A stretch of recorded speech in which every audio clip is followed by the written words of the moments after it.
Hello, welcome back again to MarineMax Gulf Shores.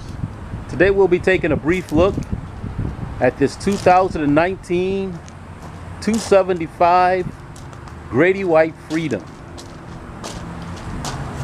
Like all other Grady-Whites, this Grady-White Freedom features the CV2 hull. It's dual console,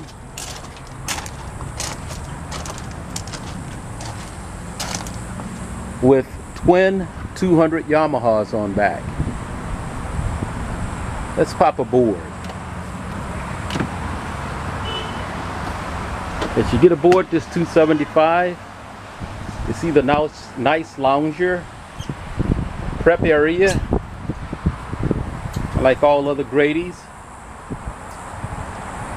Have the live well in the fish box on the transom. We move up to the helm, has a 12-inch Garmin, stainless steel steering wheel, and upgraded captain seat. As you walk through the windshield of its 275, you'll notice the insert platform for lounging around, and the nice head. For a full viewing of this boat or any of our other Grady-Whites, come see me, Dwayne Diggs, at MarineMax Gulf Shores.